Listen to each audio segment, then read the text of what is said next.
look at Norway and all of the powerful things it has going on for it. So the military of Norway is known as the Norwegian Armed Forces, or also known as Forsvaret or even the Defense. And the principal task of the Norwegian Armed Forces is to safeguard Norway's sovereignty and defend the country against external attacks. But how does it all break down? Well, firstly, the Norwegian Armed Forces has 4 branches, and that is the Royal Norwegian Navy, the Air Force, the Home Guard, and of course, the Army itself. So for Norway, the total population sits at approximately 5,230,045 people, with approximately 2,150,000 people that are considered as available manpower. But of that, only approximately 1,755,000 people are classified as fit for service. But that, of course, doesn't mean that everybody is actually a part of the military. Not everybody's just picking up a gun and going to town. Basically, the total military personnel of the Norwegian Armed Forces sits at approximately 72,500. And as for the personnel that are currently active within this military, it sits at approximately 26,500 people. The rest of that, which is approximately 46,000 people, are classified as reserve personnel. And you may be wondering, of this personnel, how does conscription work with them? Basically, Norway does have conscription, but in today's world, it's not what it used to be, and I'm going to explain that. Because in 2016, the country adopted what is classified as a somewhat weak form of it, which pretty much means if one is chosen, they have a 19th month obligation. But for this conscription, you can actually turn it down if you are somewhat of a conscientious objector.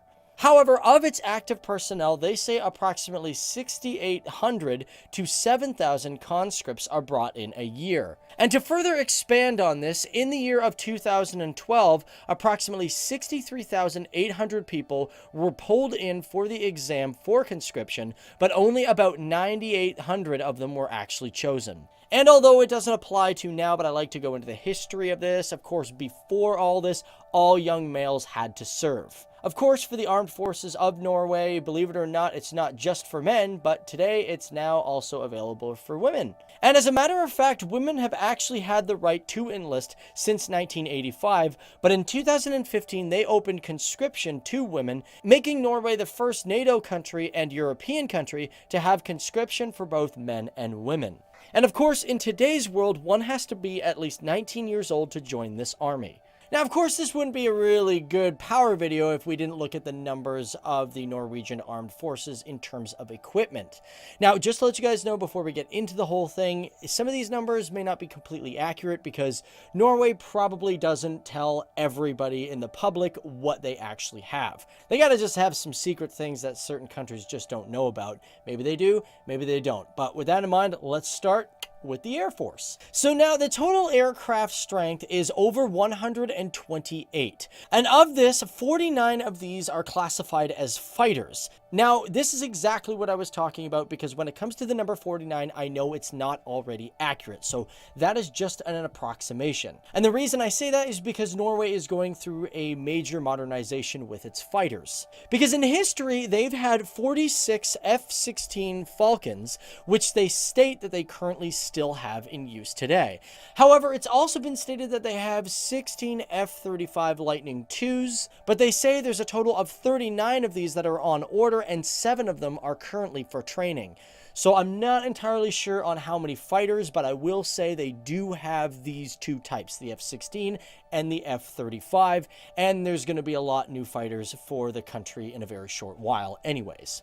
Of this, they also have approximately 39 transports. Now, they also use the Lockheed C-130J, which they have 4 of them. They have approximately 32 trainers. Of course, several of these are the F-16 fighter. And you may be wondering, for helicopter strength, what is it like? Well, they have 35 of them. Most of them classify as utility or something of that nature. They unfortunately don't have any attack helicopters, and there's really no information on whether or not they will get attack helicopters in the near future. However, let's drop down to the ground and look at some of the things that the Army uses. For example, they say they have approximately 52 combat tanks in total. Now, of this, they use the Leopard 2A4 main battle tank, in which they state 36 of them are currently in operation. And currently right now there are talks of modernizing some of these tanks as well, even replacing some of them by 2025. For armored fighting vehicles, they have 684 of them, and 144 of them classify as the CV-90, which they get from Sweden.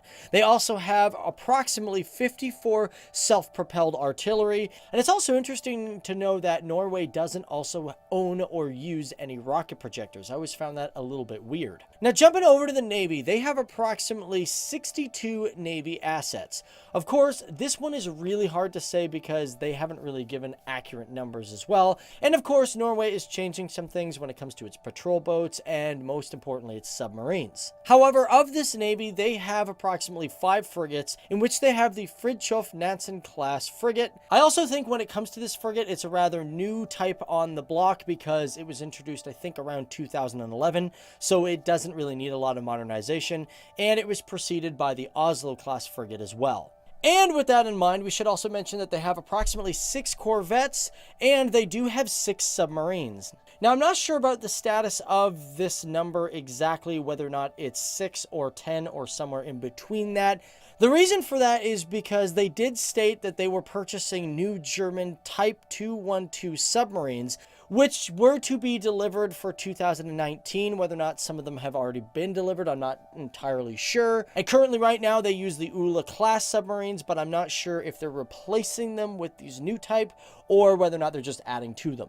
And to finish off the numbers of the Navy, Norway has over 9 patrol vessels and approximately 6 mine warfare vessels. Now, probably the biggest question when it comes to Norway, and that is nukes. Do they have them? Do they use them? Are they for them? Of course, Norway is a country that does not have a nuclear arsenal, nor has done any nuclear testing. However, it should also be noted that Norway has not signed the UN Nuclear Weapon Ban Treaty. However, it is a part of the Nuclear Non-Proliferation Treaty. Now, of course, just because Norway did not sign the Nuclear Ban Treaty doesn't mean that Norway is for nukes. The reason they're pretty much against it is because they don't think countries like Russia, Pakistan, and other countries that do have nukes will actually abide by the ban and disarm. So therefore, they just think that in terms of their allies in the United States, it's not really good for NATO defense if they sign this treaty. And with that in mind, although Norway may be small, as I did just mention, it is a part of NATO. As a matter of fact, I found it interesting to know that Norway was one of the original members of NATO when it was founded. And just for anybody who wants to know when that was started, that was on August 24th, 1949. So they've been a part of NATO for a long, long time. But overall, the one big thing that we should look at when it comes to the Norwegian Armed Forces is budget. Because as of 2014, which is the most recent date, the budget for the armed forces in total came to 7.2 billion US dollars. Which means in that year, Norway spent approximately 1.62 of its total GDP on its military, which is actually below the recommended 2% for NATO countries. But of course, Norway hasn't always been like this. As a matter of fact, it's a rather evolving army, because back during the Cold War era, Norway was a country that focused on defense, building air bases and ground forces. However, by the 2000s, things changed and they've had more of a mobile operation in order to provide peacekeeping operations around the world. Now, normally we like to start off our videos by talking about the population and size, but however, for this video, we should probably mention for the first time the proper way to pronounce Norway, and that is the Kingdom of Norway.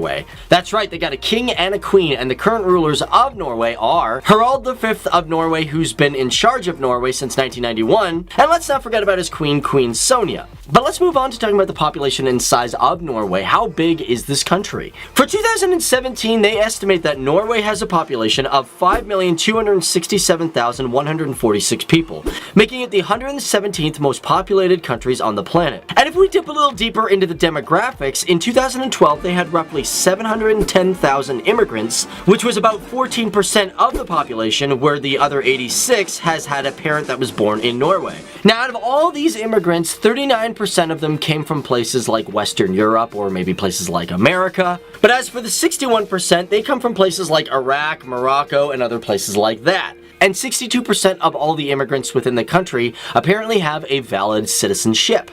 But However, these people are spread out over a land size of 323,802 kilometers square, making Norway the 67th largest country in the world when it comes to size. And with all these people, they have a population density of 15.8 people per square kilometer. Now, that might not seem like a lot, but believe it or not, Norway's got some other tricks up its sleeve that makes it a very unique place that stands out. Because first of all, when it comes to this country, it has the 7th largest coastline in the world. According to the World's Fact Book, its coastline is 25,148 kilometers. And you know, Norway may not be a country that is really known well for its beaches. I mean, I think if you're a local there, you really do like going to the beaches in Norway. But the reason for this is not because they're unpopular, it's just because the water is cold. Because to give you an idea, the water in places like Oslo at its warmest time of year, which is July or August, only has a temperature of little under 18 degrees Celsius. Ooh, that's cold. Not for me, thank you. But however, if you're down for swimming and getting into the chill, all the power to you. Because that doesn't stop 3,000 people from visiting the peninsula of Big Day, which is one of the more popular regions within the country for swimming. As a matter of fact, within that peninsula, they have a really unique and famous spot that people jump off of cliffs. However, having one of the largest coastlines in the world isn't the only thing that Norway can be proud of. This is because Norway has the 3rd highest GDP per capita, and in order to understand that, we should probably look at how this country makes money. So let's look at its imports-exports. Now, Norway is a country that actually exports more than it imports, with exports equaling over $89.4 billion in goods. These are typically things like crude petroleum, which sits at 26%. Also, you've got petroleum gas, which is about 23%. But also, one of the really interesting exports in the country is non-filleted fish. It comes in at 7.2%, and because of all the fishing in Norway, they are the highest exporter of salmon out of any country.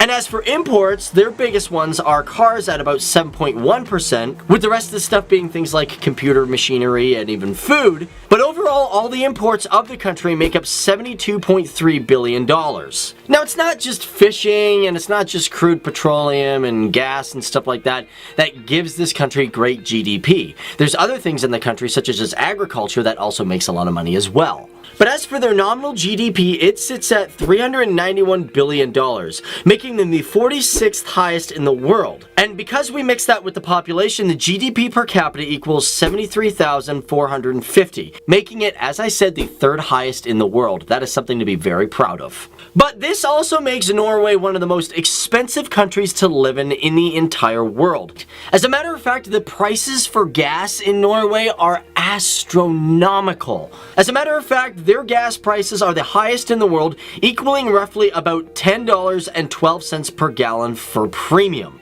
Whoa, that is a lot of money for gas. I hope everybody rides around on bicycles. Now, when it comes to exports, we should probably mention one of the single most important exports that comes from Norway, and that is the Christmas tree that is in London's Trafalgar Square. Now, this beautiful tree is generally always a 50 to 60-year-old spruce tree that is over 20 feet tall, and every single year since 1947, the tree has always come from Norway. And the reason for this is because it is always a gift given to them from the Oslo community every single year to mark Britain's assistance during the Second World War. That's what I love about Europeans. They don't forget. You guys are so good. You guys are like elephants. You guys remember stuff and you don't forget it at all. Not saying you guys are elephants or anything like that because, you know, I mean, you're not big and tall, and I mean, I think elephants are cute and all, but some people might go, nah, I don't want to, I'm not ugly like an elephant. No, you guys not elephants. And besides all these great traits that Norway has, there are some things that this country has done that no other country has. For example, let's talk about how in 2008, they actually knighted a penguin. So not only was this penguin knighted, but he also had the rank of corporal and was promoted to brigadier.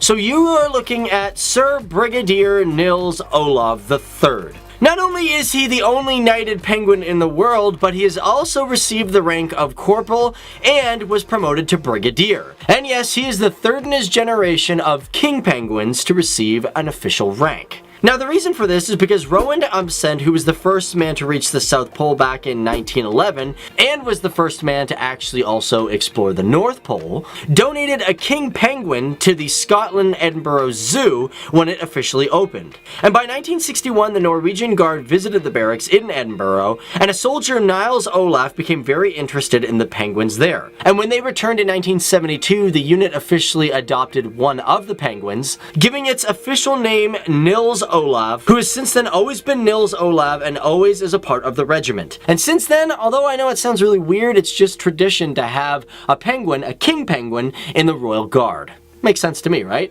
And lastly, when it comes to Norway, within the country, we should mention there are these things called fjords, which are basically long, narrow cliffs created by erosion, and these things are located all over the world, but the name comes from Norway, which is pretty much described as a long, narrow channel that usually has water within it. And the name fjord most likely comes from the name Sognefjord, which is the king of all fjords.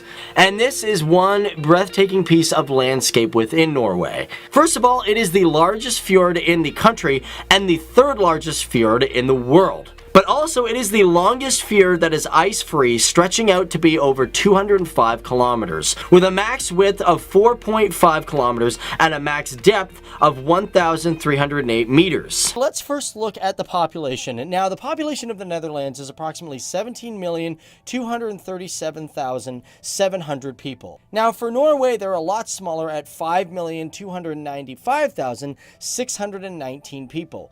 Now, of course, that is a 2017 estimate. I'm not going off of the census that have been done in the past. Now, if we were to take these two nations and throw them together, they would have a combined population of 22,533,319 people. Again, just an estimate, but they would rank 56th in the world when it comes to the population.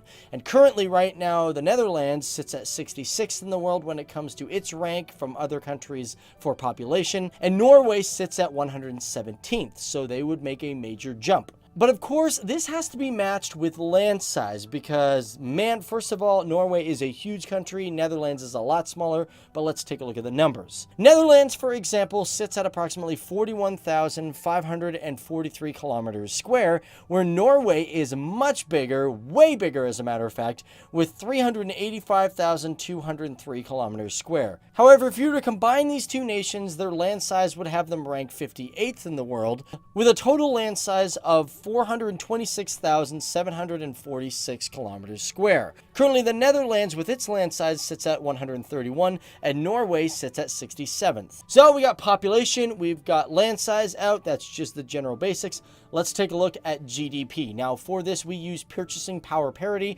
because that's a good way to kind of correlate it or compare it to other nations. So currently, the Netherlands' estimated GDP of purchasing power parity sits at $966.742 billion, while Norway sits at approximately $397 billion. In total, combined together, these two countries would have a GDP of $1.363 trillion, ranking 19th in the world, and currently the Netherlands sits at 27th in the world, while Norway sits at 47th. However, this GDP is not going to be absolutely accurate. We got to take a look at some exports and take into consideration some other things that might affect this GDP. And what I mean by that is the Netherlands for exports has approximately $413 billion and Norway has approximately $92.8 billion in exported goods. Now, of course, if you were to combine these together, you would get a number of $810.928 billion. But however, simply combining these two exports together is not actually the accurate case because, for example, there's a lot of trading that goes back and forth between these two countries, so you gotta kind of take them out. For example, the Netherlands exports approximately to Norway $3.15 billion in goods, with the largest of this being refined petroleum at 7.8%, and as for Norway to the Netherlands, they export approximately $7.2 billion. And on a side note, for Norway, about 54% of that is crude petroleum, while 6.7% of that is raw aluminum. So in total, the exports between these two countries sit at $10.35 billion. And in total of their exports to the rest of the world, and not including the ones to each other, their export total would sit at $800.578 billion. Now with that, they would actually sit at third in the world for a ranking of exports if you didn't include the EU. But however, if you did include the European Union as a whole for an exporting power, they would sit at 4th, beating Japan, France, and South Korea. Currently, the Netherlands exports sit at 8th in the world, and Norway sits at 35. So we got a good idea of how much money there would be, how many people, how much land size, but let's take a look at military because defense is a big thing, especially for these nations, although they are very peaceful nations. So the Netherlands has approximately 53,205 total personnel, while Norway has much more at 72,500 total personnel. Their combined total personnel would have this country sit at 125,705 people, with an active personnel of 69,205 people.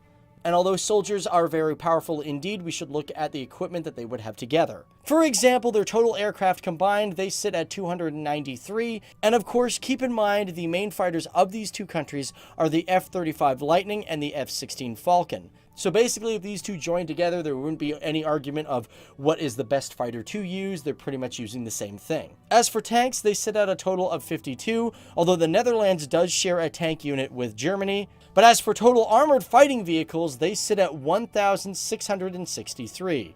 Their total navy, they would have approximately 108 craft, with 10 submarines, 7 frigates, 4 destroyers, 6 corvettes, and a buttload of patrol craft. They have a lot of them. Also, when it comes to countries actually uniting and becoming together, one thing that the military would probably have an argument about is the standard uniformed rifle that they would use. But for these two countries, this wouldn't be a big issue as they both use the Heckler & Koch HK416 and the Canadian C8 and C7. They also use the FN Mini-Me, so because they have similar weapons, they pretty much won't be arguing over what the better firearm is for their soldiers. Now, moving right along, talking about some of my favorite parts, this is where we get into arts and sports. Now, I want to talk about Olympic medals. So for the Netherlands, they have a total of 415 Olympic medals. 149 of them are bronze, 136 are silver, and approximately 130 are gold. For Norway, they have a total of 520 Olympic medals from Summer and Winter Games. They have 158 bronze, 174 silver, and 188 gold. Combining these two together, because they wouldn't have a conflict of one country having the same bronze in the same year, they would have a total of 935 Olympic medals from both Summer and Winter Games, which would make them sit at 4th, beating Great Britain. For the bronze, they would also sit at 4th with 307, but as for silver medals, they would come in at 3rd with 310, beating countries like France. And for gold, they would also come in at 3rd, beating the country of Germany with 318 gold medals. All right, moving right along, let's take a look at Nobel Prizes because the people in these two countries are really, really smart. For example, Netherlands has approximately 21 Nobel Prizes and Norway sits at 13. In total, they would have 34, and that would have them coming in at 5th in the world. They would even beat the country of Sweden. As for the Netherlands, their first Nobel Prize was granted in 1901, and this was given to Jacobus Henricus van Hoff Jr. for chemistry. As for Norway, they were granted it in 1903 to Bjorn Martinus Bjornson for literature. Now, Norway and the Netherlands, these two are two major countries that really focus on heritage. And with that in mind, when it comes to UNESCO World Heritage Sites, the Netherlands has about 8 of them, with one of them being natural, with a total of 9, and Norway has 7 cultural, 1 natural, with a total of 8. And if these two combine together for one country, they would have a total of 17 UNESCO sites. Now, although I don't really want to get into anything such as how the culture would change if these two were combined, one thing that we do got to talk about is language. Sometimes their holidays may change, and of course, probably the most important is the capital cities. For example, in the Netherlands, the capital is Amsterdam and is pretty much located in the heart of the Netherlands. As for Norway, its capital is Oslo, and it's pretty much not in the center of the country, but down to the far southeast. And these two capitals are actually separated by a 15-hour drive. And that would be one of the biggest concerns, is because if these two were to come together, well, they're not only separated by a 15-hour drive, but they're also separated by a country known as Denmark. However, if these two were to try and link their country together, they would have to build a bridge in the Northern Sea. And for example, the two closest points between these two countries are Mandel, Norway, and Eemshaven, Netherlands, which are separated across a water of 510 kilometers. And if you were to try to make a bridge that went from those two locations, not only would it be the longest bridge in human history, but it would also be a major engineering feat, and most likely absolutely impossible to do. And as for languages, one major problem is that you would have two different locations having different languages. For example, Dutch is the common tongue in the Netherlands, and for Norway, it's Norwegian. But one thing that these two countries do have in common is that 80% of the people in Norway and 90% of the people in the Netherlands do speak English. However, for this country, there could be arguments of what the main language could possibly be, but it could end up being labeled that Dutch and Norwegian are pretty much the official languages of the country, and like German and of course English are secondary or third languages. Either way, guys, that is just a look at some of the things that would change if these two countries became one big nation. Truth be told, it probably would never actually happen, simply because they are just two great nations doing their own things. And of course, within both countries, they have amazing people in them, interesting traditions, and just overall, these countries have a very positive and outgoing attitude towards its people and way of life.